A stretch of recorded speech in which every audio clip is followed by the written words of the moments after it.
Good morning, students. Today I am here with the topic Beyond Worldly Pleasures, that is, Chapter 4 of History's topic 3rd, The Message of Mahavira. The basic philosophy of Jainas was already existed in North India before the birth of Vardhaman.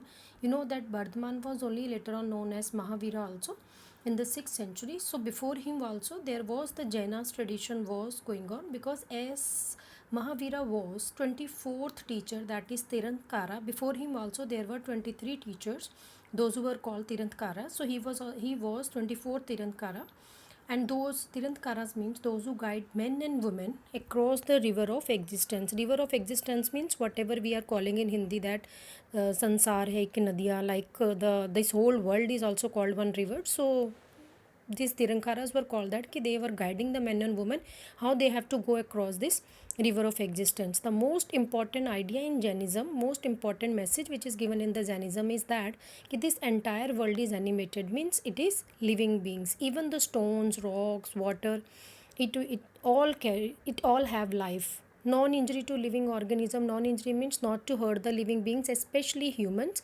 animals, and even plants, and even the small insects. This was the central idea of the Jainism philosophy. In fact, the principle of non-violence, that is ahimsa means non-violence, it was given more importance in Jainism.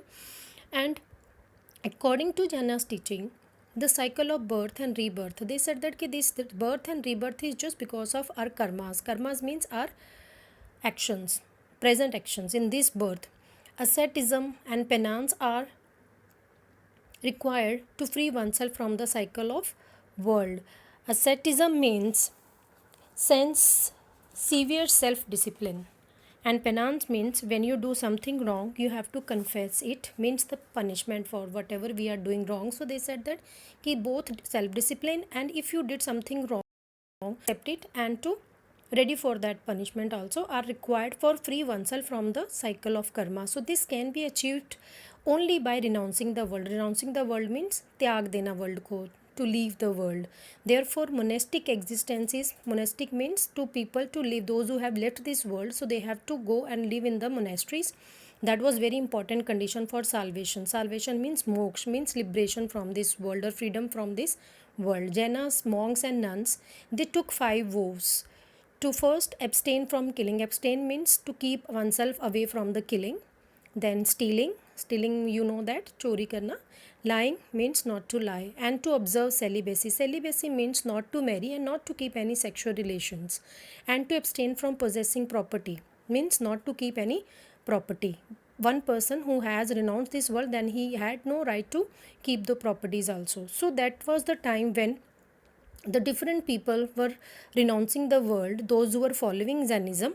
So let's see that there is one queen, Kamlavati, who how she is persuading her husband to leave this world or to renounce this world, and how she is telling that if the world and all its treasures were yours, she said that okay, the whole world and these all pleasures are yours, but you would be satisfied, nor would all this able to save you. These all things are not going to save you when you die. She is saying that to the king, leave all things behind. When we are dying, we are keeping all these things which belong to us now in present life, we are going to keep it behind. So Dhamma alone means our good karmas, that is only going to save us. So this was the philosophy of the Jainism also. Now let's see that what was there in the spread of how this Jainism spread to the different parts of the world.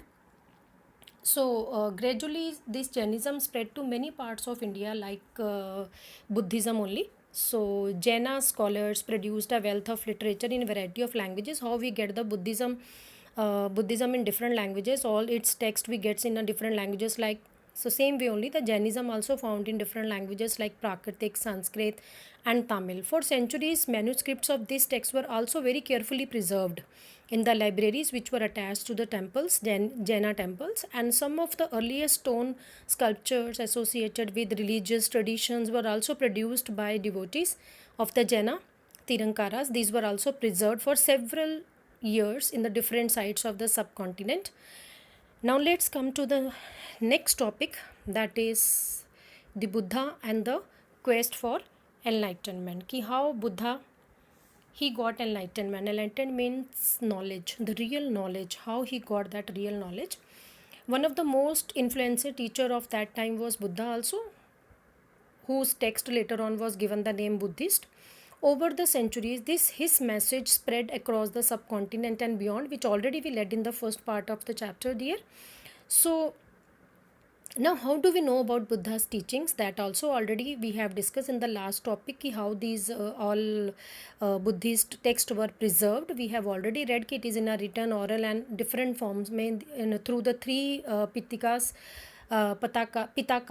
it has been found how the life of this Buddha is also described in that in a detail. So, according to these traditions, Siddhartha who was now known as Buddha, was named from his birth. When he born, his parent, that is the king, has kept his son's name as Siddharth. He was son of a chief of the Sakya clan. Chief Sakya clan means that was the one of the dynasty's name. He had sheltered upbringing, because sheltered upbringing means he was, as from the birth he was a king, so that is why he was brought up in a palace and in a very all pleasures. He never seen the world outside. Or one day he asked his charioteer to take him to the outside. When he saw the traumatic situations, three traumatic situations. One situation was that when he was passing, he saw one old man, and that old man was bent, and he was very it was very difficult for him to move also. So he asked his charioteer that why this person is moving in this way. So that charioteer told him that he get old, and everyone in the life, when the years passes, the person gets old, and the person get this type of suffering in his old age.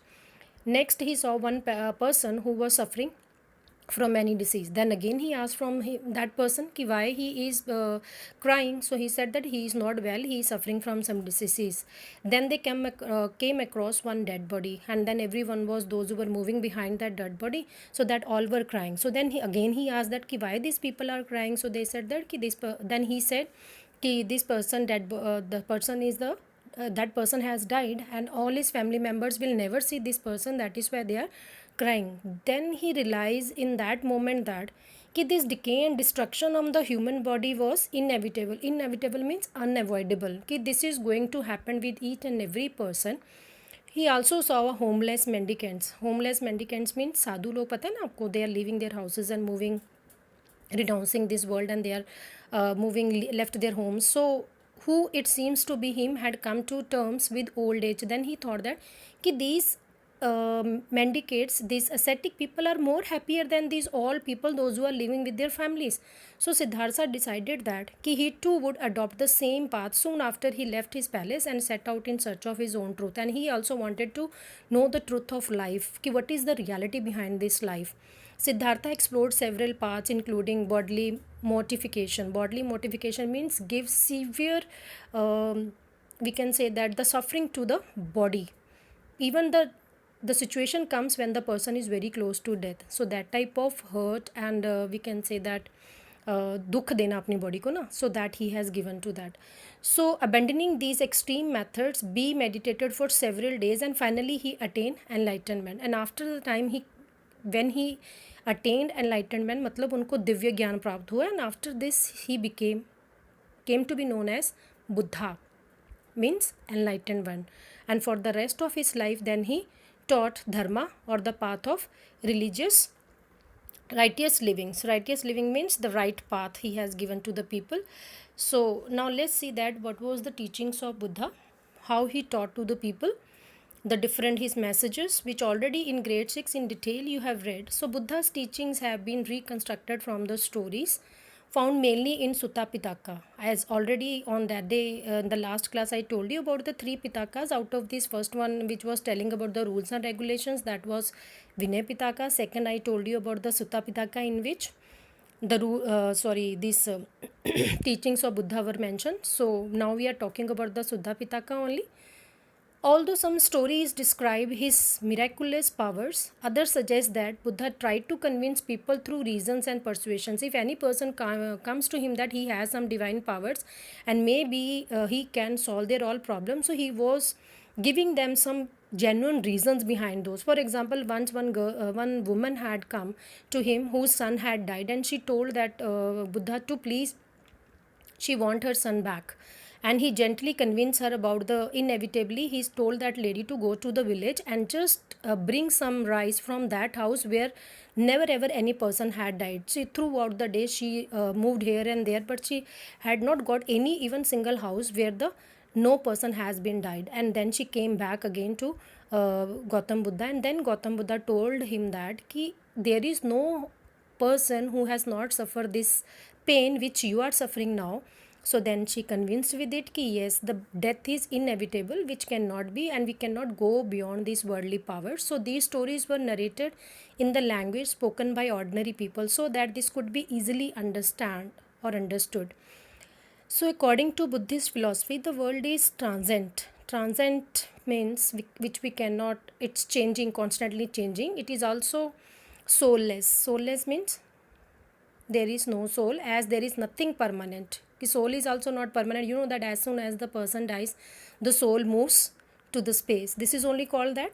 So, it is by the following the path of moderation, he tells that ki when we follow this path of renouncing and pain when we are suffering, between severe penance and when we have strict in discipline over ourselves, so then only we get out of these worldly troubles and all these pains and sufferings of this worlds. So students, till today it's still this topics only. So tomorrow again I will be with the some other topics. So till then, goodbye.